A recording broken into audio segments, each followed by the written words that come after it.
merci beaucoup de nous faire l'honneur de ta présence. Et Avec plaisir. pour commencer, je voudrais savoir, ça c'était une aventure américaine, comment ça marche de travailler aux États-Unis, quelle liberté tu as eue sur ce film-là, etc. Peu de liberté. Enfin, une aventure américaine, c'est. Il faut savoir qu'on est metteur en scène, et donc on arrive et on se confronte à la bête, et qu'on va avoir très très peu de liberté en fait. Donc il faut vraiment à un moment donné prendre conscience qu'on fait un film de producteur. Donc il y a mille et une façons de faire, c'est-à-dire que, encore j'ai eu de la chance, j'ai pu être entouré vraiment par des comédiens très solidaires et qui abondaient à la vision du film et qui l'encourageaient même. J'ai eu beaucoup de latitude pendant la production, c'est-à-dire pendant le tournage, j'ai pu vraiment tourner ce que je voulais tourner, dans un délai très très court, néanmoins. Les choses se compliquent vraiment à la post-production. Que ça fait, Seigneur. Donc la post-production en fait devient vite infernale, c'est-à-dire que tout est régi par les agences là-bas et les syndicats. Donc c'est-à-dire que mon syndicat, donc la DGA, donc la Directors Guild of America, prévoit pour les metteurs en scène 10 semaines de tournage, de montage, pour faire un cut. Donc ça s'appelle le Director's Cut. Tu fais ton cut. Après 10 semaines, tu montres ton cut au producteur. Après la vision de ce cut, les producteurs décident, oui ou non, si tu continues l'aventure. Donc ils peuvent te dégager. Ils peuvent te dégager, mais comme ça. Donc là, ils n'ont pas dégagé. Et puis après, tu te dis, bon, tu vois les problèmes arriver, et tu fais, est-ce que j'ai vraiment envie de vivre ça? Après, voilà, c'est un exercice où il faut absolument plier, pas rompre, pour aller au bout de ce qu'on croit être sa vision, en tout cas de la vision que tu veux donner au film. Donc voilà, je suis resté, j'ai beaucoup bataillé, je suis content du film, hein, c'est pas exactement, tout n'est pas exactement ce que j'aurais voulu y faire, mais voilà, à un moment donné, je dois bien comprendre et bien réaliser que je fais un film de producteur et que je fais un métier je suis un metteur en scène au service d'un film de producteur. Comme beaucoup de réalisateurs européens dans le Hollywood des années 50, quoi. Donc c'est pour ça que j'alterne entre des films de commande et des films plus personnels. Si on te le repropose de bosser avec je pars, oui, je pars parce que, en fait, Hollywood, il y a quelque chose de fascinant, c'est que d'abord, il y a les acteurs.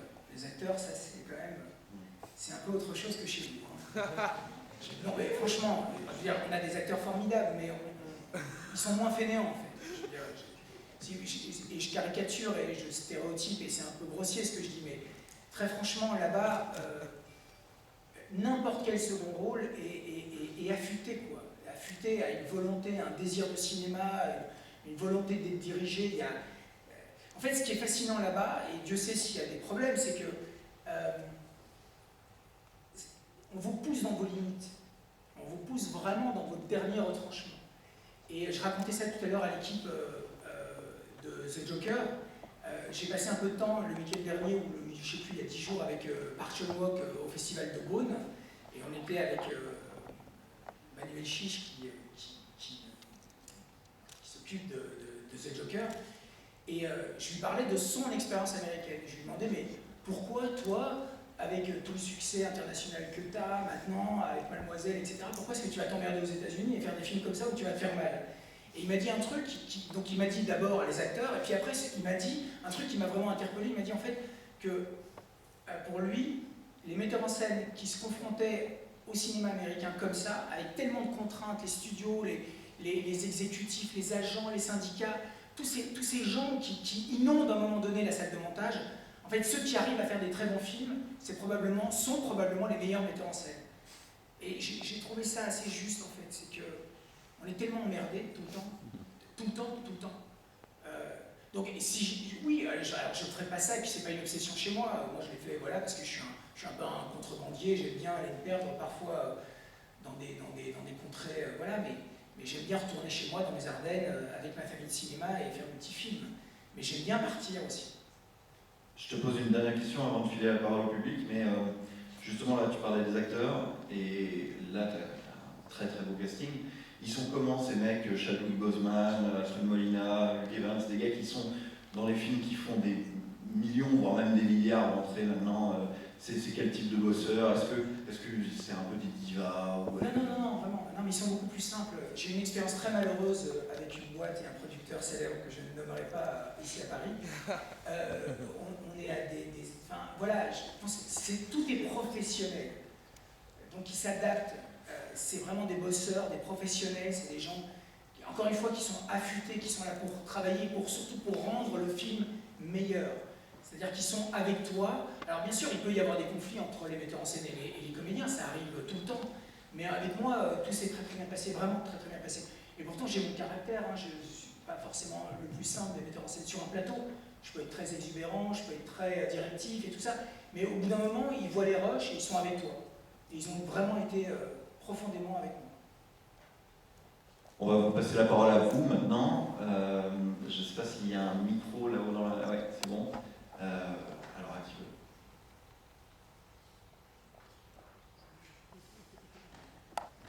Ici, là.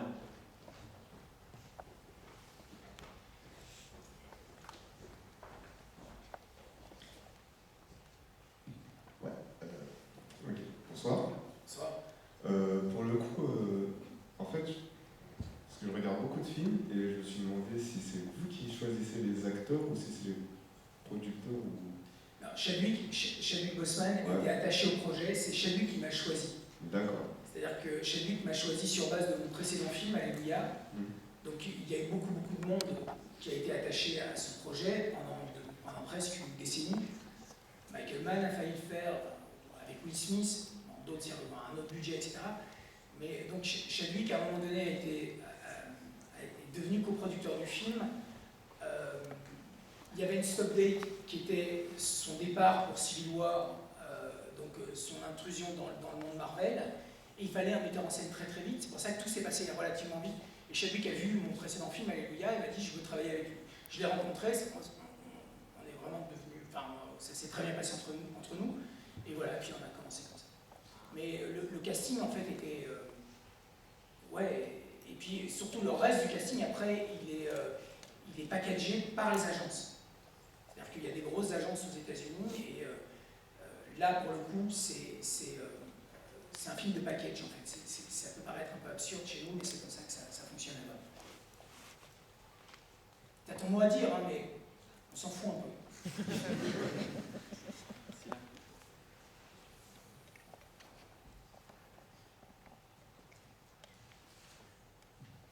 Bonsoir. Bonsoir. Déjà, merci beaucoup pour le film. Moi, je trouve cool. Alors, j'avais deux questions en fait. La première, c'était par rapport à ce que vous disiez tout à l'heure. Vous avez dit que bon, vous avez plus ou moins obtenu un film qui était pas loin de votre vision de départ. Par rapport à votre vision, justement, c'est quoi que vous aurez plutôt changé? C'est au niveau du scénario, de la forme ou du fond? Non, la vision, la forme, en tout cas la mise en scène, l'empreinte visuelle est là. J'ai eu des problèmes par rapport à la musique. Bon, après, je ne peux pas tout déballer, mais c'est complexe. La musique a été compliquée, pour moi en tout cas. Le sound design a été compliqué. Et le rapport entre Chadwick et le personnage de Teresa Palmer, que j'ai énormément développé, surtout dans la dernière partie du film, a été un petit peu décapité. J'avais énormément travaillé pour que, en tout cas, il y ait une humanité qui se dégage entre... une relation qui se dégage entre Chadwick et Teresa, pas forcément une amourette, hein. C'est-à-dire que je pensais que la rédemption, en tout cas, de ce personnage qui arrive trop tard, se solde, en tout cas, ou s'adoucit par son rapport avec Teresa Palmer, donc le personnage de Kelly. En fait, il arrive à s'adoucir et en tout cas, le personnage de Kelly joue un peu comme un substitut à Bianca. Et il n'a pas pu sauver sa sœur, mais il peut sauver Kelly. Et donc tout ça a été beaucoup plus développé. Et ils m'ont un peu contraint. Et du coup, j'avais juste une dernière question. C'était du coup, comme c'est un film qui a été fait par les producteurs de Drive, moi j'ai quand même ressenti pas mal, pas des références, mais des petites... j'ai un peu comparé le film à Drive du coup par rapport par exemple, aux arcs narratifs ou aux trucs comme ça. Ça n'a rien à voir. Oui, je sais, mais justement, je voulais vous demander si dans les fameux packages que les producteurs ont commandé. Est-ce qu'il n'y avait pas justement cette volonté d'avoir, par exemple, un chef et un sous-chef, d'avoir une femme qui est à la fois va adoucir le personnage principal, mais aussi la violence qui va se dégager à la fin, l'extrême violence qui se dégage à la fin. Enfin, voilà, tout. Non. Alors, l'accroche par les producteurs de Drive et de. Tu vois, excuse-moi, ils sont là, je m'en fous, mais c'est un peu la connerie.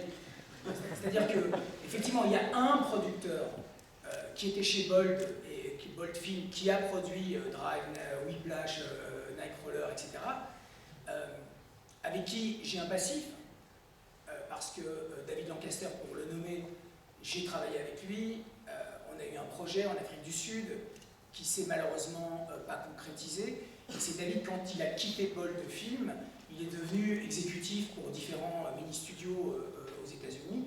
Et quand il a eu ce scénario entre les mains, il a dit bah, ça, à mon avis, je vais le faire avec Fabrice.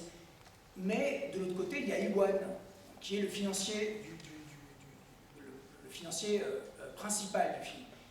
Et voilà, eux, c'était plus carré, quoi. C'était moins artiste friendly. Donc voilà, après ta question, j'ai rien compris. Non, en fait, il y a juste par rapport aux similitudes en fait, qu'il y avait entre les deux films. En fait. Mais il n'y a aucune similitude entre les deux films. Enfin, ah ouais, le grain, c'est pas du tout le même Los Angeles. Mais c'est toujours là. C'est par exemple, il y a une certaine volonté de filmer le personnage dans la ville. Dans la ville. Ouais. Dans la ville de Los Angeles, ouais, c'est pas le même chose. Je filme. Non, mais c'est un exemple. Mais je veux dire, c'est plus par rapport du coup à comme j'ai vu l'accroche. Et du coup, quand j'ai vu le film, tout ce qui est par exemple les scènes violentes à la fin, ou voilà le fait que le héros soit confronté à la fois d'abord à une première étape à un premier boss, puis après à un grand boss au-dessus qui en fait manipule tout le monde, ça m'a fait un peu penser à ça. Voilà. Donc je voulais pour savoir si est-ce que c'était dans votre vision ou c'était. Pardonnez-moi, je me permets un instant, j'aime ce qui se passe, hein, mais on va faire tourner le micro quand même un petit peu. Non, vraiment rien à voir. J'adore Drive, hein, mais pour moi, c'est absolument pas. Je vois pas du tout. En tout cas, l'approche de Los Angeles est très très différente. J'ai fait un pulp, un vrai pulp, avec des archétypes de pulp. Il faut le voir vraiment comme un pulp. C'est un film qui a été fait à hauteur d'homme, en 35 mm, sans effets spéciaux.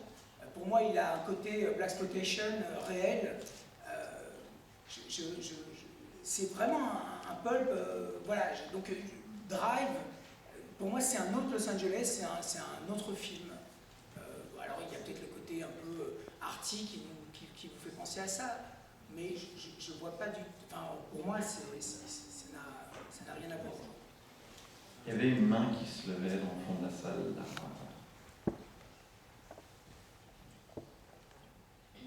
Bonsoir, merci d'être présent ce soir.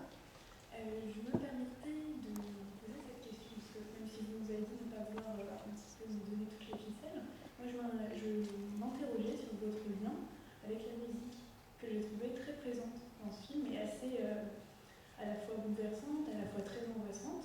Je voulais voir un petit peu, voilà, comment vous pensiez des musiques dans le film, dans ce film. Mais pour moi, il y en a trop, en fait. Le combat, c'est ça, c'est-à-dire que et ça, c'est vraiment culturel, c'est-à-dire qu'ils n'arrêtaient pas de me dire « Ouais, American audience needs to have emotion, music, blablabla. » Mais pas autant, pas tout le temps, pas comme ça. Et donc, ça a été un peu un combat sur le sound design. Parfois, je trouve qu'ils ont un peu la main lourde, que c'est pas... Mais bon, tout ça, après, on s'en fout, quoi. Enfin, bon, vous êtes particulier parce que vous êtes le Club 300 et tout ça, mais le public va s'en moquer un petit peu, donc c'est pas très grave. Ça, je peux le dire là, ou je peux le dire à la cantine, ou je peux le dire au bar, mais c'est sûr que ça a été toujours un bras de fer, c'est-à-dire que c'est pas comme quand je fais un film perso où je suis en salle de mixage et je dis mais non, là il y a trop, voilà. Justement, en dehors de ce film, peut-être vous, quel est votre rapport habituellement avec la musique dans vos films perso? Il est plus, j'essaye en tout cas qu'il soit plus équilibré.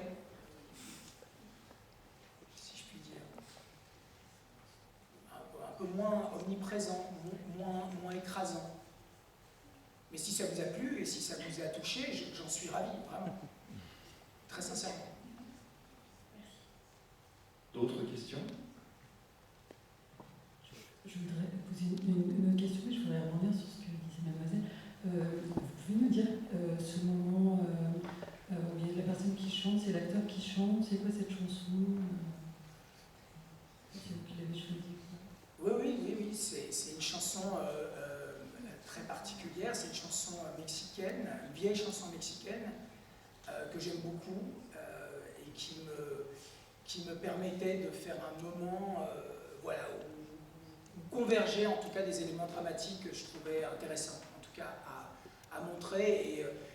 Et c'est toujours la même chose, en tout cas, moi bien sûr je m'intéresse, vous voyez bien que la première partie du film est très ancrée dans un réalisme cru, un Los Angeles poisseux, qui sent, qu'on n'a pas l'habitude de voir, mais à un moment donné, le réalisme, en tout cas moi, ne me suffit pas, il faut en tout cas que j'arrive à le transformer vers une abstraction qui soit une abstraction poétique ou en tout cas cinématographique, et ce moment-là, même encore une fois où je n'ai pas eu la plénitude complète, je me suis battu pour garder ce moment et je l'aime beaucoup. Je pense qu'il donne à ressentir quelque chose qui m'apparaît fondamental au troisième acte. Merci. Alors, ma vraie question, ça fait plusieurs fois que vous dites quand je fais des films perso, c'est curieux de parler comme ça. Mais parce que vous pouvez nous expliquer comment ça fonctionne dans votre tête, perso, pas perso? Mais personnel, c'est quand j'ai complètement le contrôle du film. C'est un truc qu'on a perdu ici en Europe, en France particulièrement, en tout cas dans le cinéma d'expression francophone, c'est que la nouvelle vague a tout chamboulé. Donc forcément, tous les metteurs en scène se comportent comme des dictateurs sur leurs films, parce qu'ils ont le contrôle de A à Z sur leur métrage. Dans les années 50, dans les années 30, c'était pas comme ça, parce que le cinéma français, il y avait des pôles de scénaristes, il y avait des studios, il y avait des équipes de scénaristes, il y avait des réalisateurs. Le réalisateur n'écrivait pas forcément les scénarios, et il y avait des producteurs. Je ne me dédouane de rien, c'est mon film, je le signe, mais j'étais au service d'un producteur. Vous comprenez la nuance? C'est-à-dire que je n'ai pas pu faire exactement ce que je voulais. Je fais comme certains réalisateurs, ce que j'ai dit tout à l'heure, comme certains réalisateurs européens dans les années 50 qui travaillaient à Hollywood. C'est-à-dire que je n'ai le droit de décider pratiquement rien en post-production. Et c'est très frustrant, et il faut beaucoup d'humilité pour affronter ça. Parce que quand vous êtes dans une salle de montage et que vous avez 15 soutes, on appelle, vous voyez, des mecs qui en touchent pas une et qui sont payés à rien foutre, et qui disent que des conneries sur votre travail, il faut pouvoir bouffer, il faut pouvoir les prendre, les couleuvres, il faut pouvoir les digérer et attendre que ça passe. Donc voilà, donc je fais une distinction entre mon travail plus personnel où j'ai une attitude complète et un film comme celui-ci que j'assume, que j'aime, qui a été très révélateur, très initiateur pour moi. Enfin, j'ai vécu des choses incroyables, ça a été un chemin, mais ce n'est pas le même travail. Vous voyez ce que je veux dire ou vous comprenez ou pas?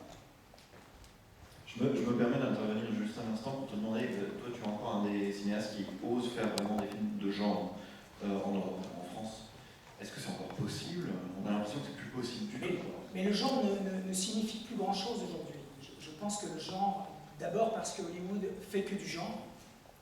Marvel, aujourd'hui, c'est décérébré, à part peut-être la nouvelle donne avec Logan, qui est pour le coup un film adulte, qui traite de sujets adultes, qui est d'une violence incroyable et qui renouvelle vraiment le genre du super-héros. En France, le genre malheureusement est un peu moribond, à part l'exception grave qui enchante tout le monde, et moi le premier, mais qui arrive au bon moment, parce qu'on a laissé un vide, une béance complète, et ça arrive au bon moment. Moi, je crois que le genre, en tout cas le genre, s'il est dénué de substances corrosives, politiques ou sociétales, n'a aucun intérêt. N'a aucun intérêt. Et donc on a beau nous abreuver de séries télé, de séries policières, de trucs de genre, mais si à un moment donné ce n'est pas bousculant, ou transgressif, on s'en fout, ça n'a aucun intérêt. Donc, dans ce cadre-là, de ce film-là, j'ai essayé, modestement, d'être le plus transgressif possible. Et voilà. Avez-vous encore des questions?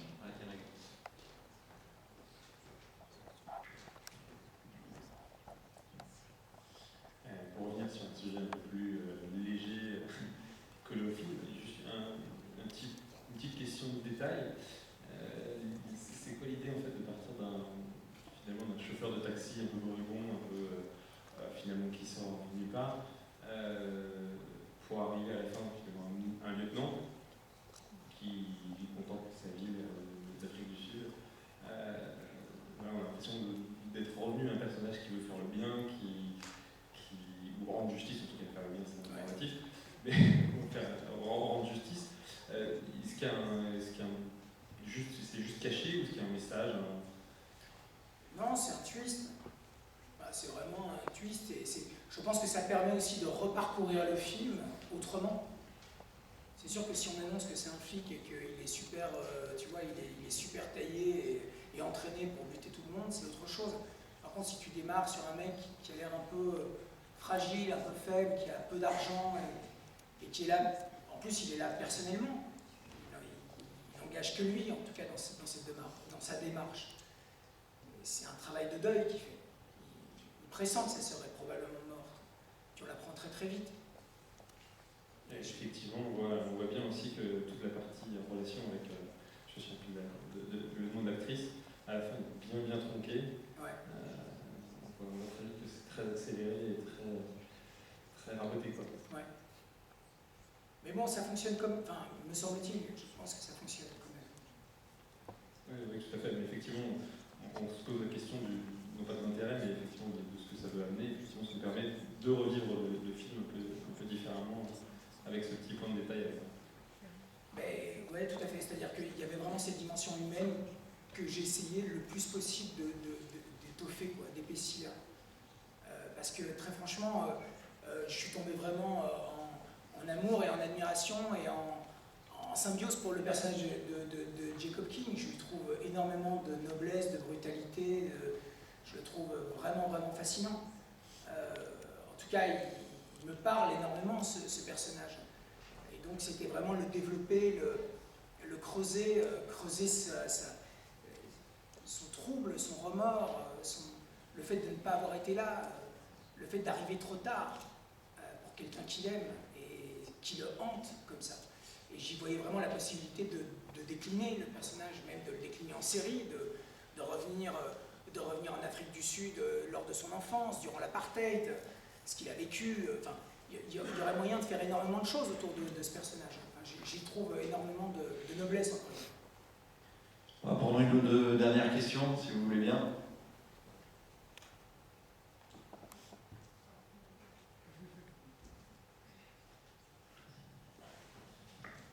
Bonsoir. Bonsoir. Merci pour la franchise. C'est une question très simple, c'est juste savoir si vous auriez des projets à l'avenir et si oui, est-ce qu'ils seront plus perso ou est-ce que ce sera avec les producteurs? Mais encore une fois, je ne fais aucune distinction, je n'oppose pas les projets, hein, mais absolument pas. Hein. Oui, j'ai un projet où je retourne donc, dans mes Ardennes belges, je tourne cet été un nouveau film, qui est un film d'enfants, pas pour les enfants, mais avec des enfants. Et puis après, bah, voilà, j'ai d'autres projets un peu partout, mais voilà, je vais essayer d'alterner entre différentes choses. Il y avait une autre main qui se levait juste là.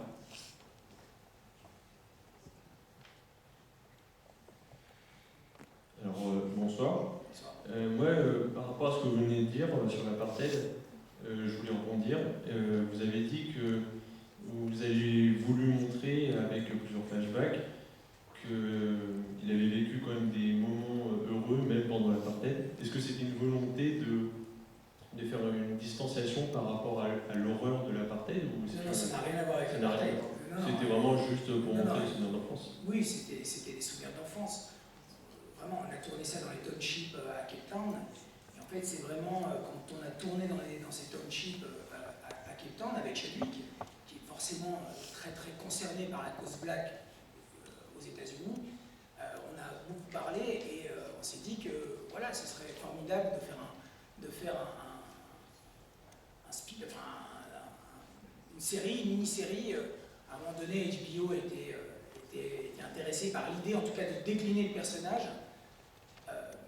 Ils sont encore intéressés? Le film a été acheté par Netflix dans le monde, donc je pense que ce ne sera pas HBO.